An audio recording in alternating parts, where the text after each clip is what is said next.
As one of the grassroots efforts that have sprung up to address racial discrimination at local level after the killing of George Floyd, the Lived Experiences Project undertook a story collection initiative that seeks to amplify the voices of anyone who has experienced racism and identity-based mistreatment in Needham. They recently released their first report documenting 93 such stories of people who live, study, work, or visit Needham. Among the 93 stories, 74% of the mistreatments are identified as race, culture, and nationality-based. Over half of them are considered programmatic and procedural. Anna Giraldo-Kerr and Nichole Argo are the co-organizers of the project. Anna Giraldo-Kerr runs a leadership development and coaching organization that focuses on inclusion and equity. Nichole Argo conducts academic research for a nonprofit whose mission is to prevent identity-based violence and division in communities. I talked with them to find out what they think the results mean to the community. Give me a brief introduction of how you came up with the idea and why you are doing this. After George Floyd was murdered, through the Facebook page, there were some comments starting to show up of different people who had experienced racism. And I noticed that there were maybe 3 different reactions. Some people expressed their concern, sorry this happened to you, good luck next time. Just they kind of acknowledged it and moved on. Other people said, wow, this is really bad. It did happen to me too. And they will tell another story, right? And then there was another group of people which was saying, what are you talking about? Why are you being so negative? What it probably was just a joke. And I said, this is real. People are not paying attention. Something has to open their eyes. Something or someone, how do we open their eyes? People's lived experiences are not being shared. Their voices aren't being heard.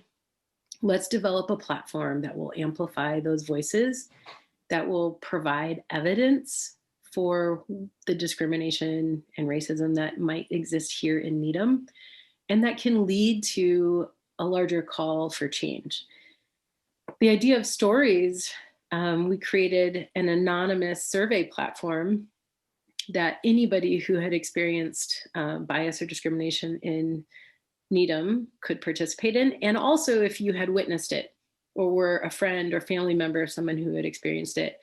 We made it anonymous so that everybody would feel safe and protected. And we focused on stories, asking in their own words to tell what happened to them, because we know that statistics will never move human hearts, right? If 1 million people die in X country, people are like, that's too bad. But if you tell one story about one 13-year-old boy or girl who suffered X and died, you'll have millions of dollars funneling in from across the world. So stories matter, and especially when it's in our own backyard.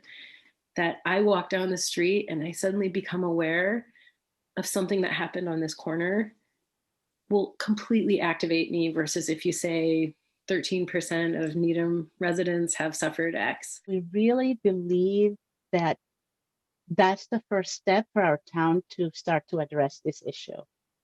And it's not, the intent is not to shame or blame, it's to make the town better. If we ever get sick, and now with COVID, everybody is like, when you have a symptom that something is not well, some people don't want to deal with it, right? We don't want, oh no, it'll go away. But what if it's something serious? This is serious. Racism has been declared public health in many towns, in many places. So we don't want this to take hold of Needham. I know Needham can be better. So this was the first step. Once we get there, then we can finally have the conversation about who we want to be, who we, as the full group, right, want to be in Needham. And then we can make the change. But until then, what you have is people who are ready for certain types of change, who aren't always listening or able to understand the other perspectives, or people who don't want change and interpret calls for it as X or Y. And And so they, these people take their stances and aren't hearing one another, aren't understanding one another, and aren't seeing each other as a we. So that's, to me, urgent, because who wants to live in a community like that? Community is the very essence of community, is this idea that you've created something local that you participate in, that you own, that you share with others. It's a place that can be safe and supportive. What are the most surprising and least surprising findings to you? We were able to collect 93 stories in 2 months with very little outreach. It's always difficult to build trust because you are asking someone who doesn't know you to tell you something very painful. But there's so much outpour of wanting to share the story. That in itself, I want to highlight, because that means that we've barely scratched the surface. The other thing that was surprising to me is the reaction that I've heard from, and I've had people have communicated to me over and over about the report. People are opening their eyes. They said, thank you for doing this, because I had no idea. I had no idea this was happening in my backyard. I had no idea that people are feeling this way. What is this surprising is what the report said. I knew that. I mean, I didn't know exactly the percentages of this, obviously the stories. There's no doubt in my mind that these are real stories. And there are people saying, well, you shouldn't feel this way, you shouldn't feel this way. I say, no, that is, so to me, the stories, I was not surprised by the stories because I know they're out there. One thing that we see is that 53% of what was reported was racism, and 21% was discrimination based on nationality and culture and ethnicity. I think more than half was programmatic and procedural, which is a form of more systemic or structural racism, and probably requires a systemic and structural response, versus the other half, which is looking more at verbal and microaggressions. And that's more awareness and training and education and norms within a population. So these things didn't surprise me per se, but I think they will be a surprise to a lot of folks in Needham, and specifically white folks who might not have been aware of the existence across all these levels of these sorts of behaviors, and who, once they become aware, are going to feel really responsible for wanting to change that. Can you share with us some stories that touched you most? There's a lot of really stunning stories. The story that always stands out for me, and I got it early on, it's a story of a Black woman who tells of walking home at night and having a truck go by screaming at her, "Get out of town," who tells of being at football games where people whisper white power. There's a story of a Latin American nanny who is picking up a child at a bus stop. For days in a row, the police were called on her, and the police were really kind. We're like, we see that there's no issue here. But after a couple incidents like that, somebody shot a BB gun at her in the car while the child was in the back seat. We have one story, an Asian parent, she doesn't say from where she is, but enrolling their child in school and being asked if they needed English as a second language and if they should take all these tests, and said, no, we're from here. English is our first language. And they continued to get phone calls. We heard you need an English as a second language test. The child was taken out of a class because there was a presumption that it might be needed. And you could just tell how hurtful that was to that mother and to that family. How did the people react to it? How did they describe their feelings to those mistreatment?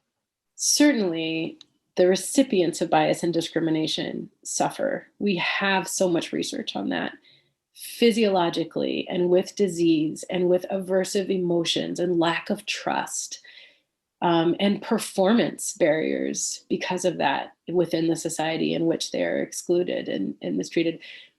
But it might surprise people to know that so do all those people who are not the recipient of bias and discrimination, whether they're promulgating it or they're just bystanders.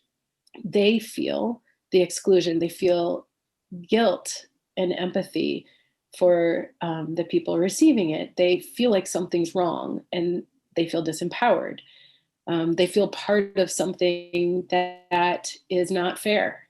And these things also have impacts, right? These are ruptures to our community, and they cause distrust in systems and in each other.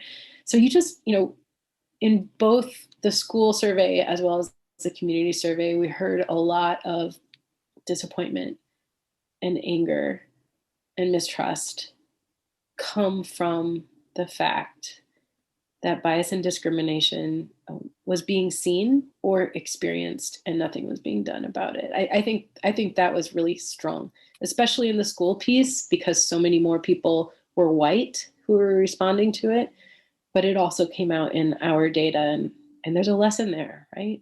This hurts us all.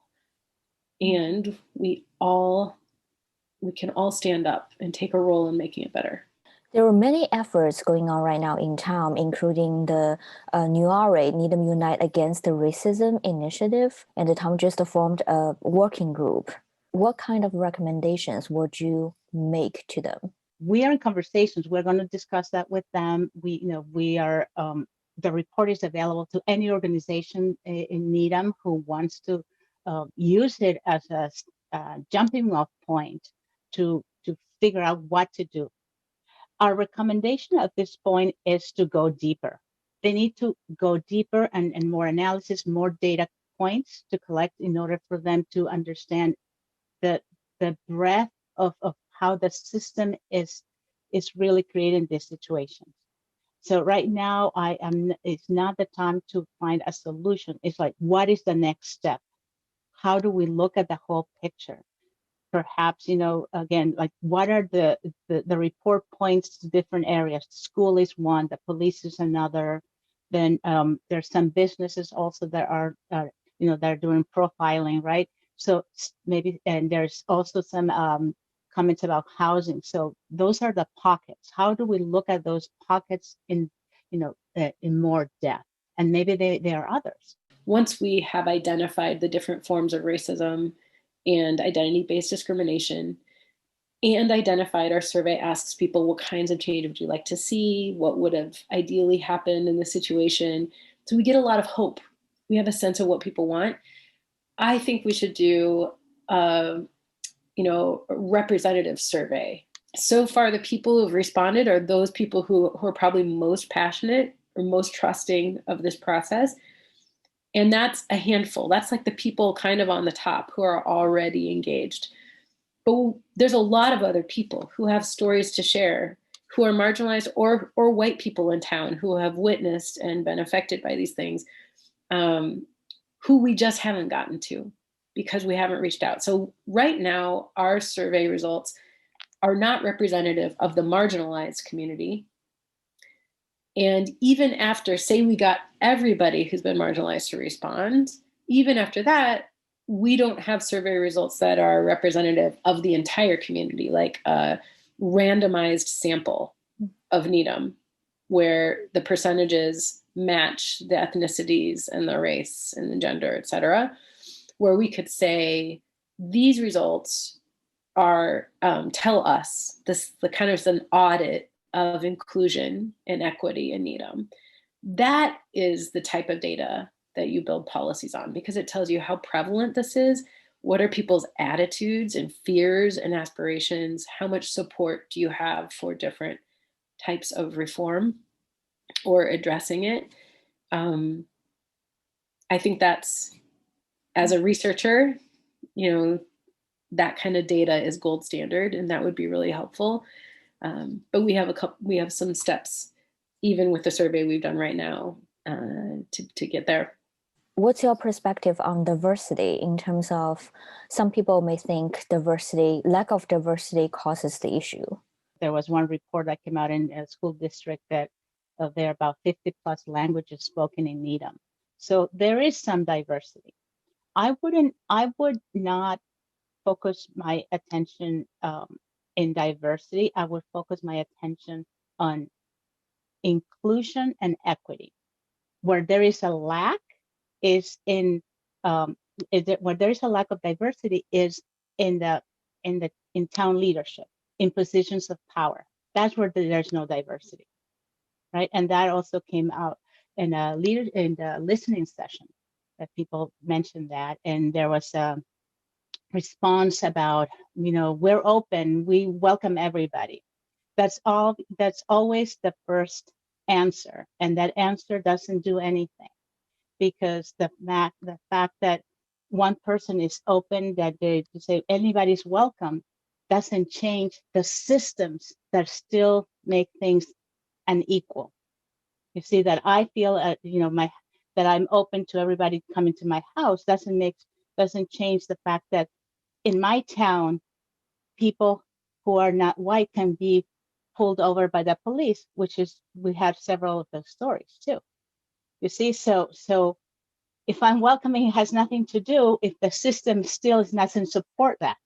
You see, so there is that is the lack of diversity is in the positions of power within town that then will inform how to change the system. But not necessarily because the system is racist, is because they give advantages to one group over the other. It's not obvious, it's just the way it is. And by being passive and not addressing the system, they let it happen. So when you diversify the leadership, you bring new ideas, new people with other perspectives, and that they may have lived these experiences themselves, so they can hopefully contribute to change the system. What are the next steps for Lived Experiences Project?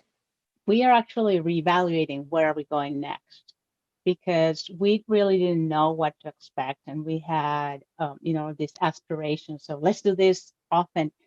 We're going to see, and to be fair, this is needs to be a collaboration with all, with the town leadership, with all the other. I mean, there is a working group also that is part of this. There was just a warrant that was approved. And so there is all this energy behind this particular effort. So for us to kind of go on our own and just, okay, we're going to do this, this, and the other. Right now, we were hoping to do that, but maybe it's not. We're going to consult and see how we can work with the rest of the town. And it doesn't make sense to do more reporting. Maybe yes or not, or maybe there's another way. Maybe somebody else is going to pick it up. So at this point, we're kind of evaluating and kind of connecting with the other organizations who are and folks who are part of this effort, and see how to work together. So it's not an individually, kind of driven effort anymore. It's all different people starting to do different things, but now is maybe the time to converge and make it a more powerful effort.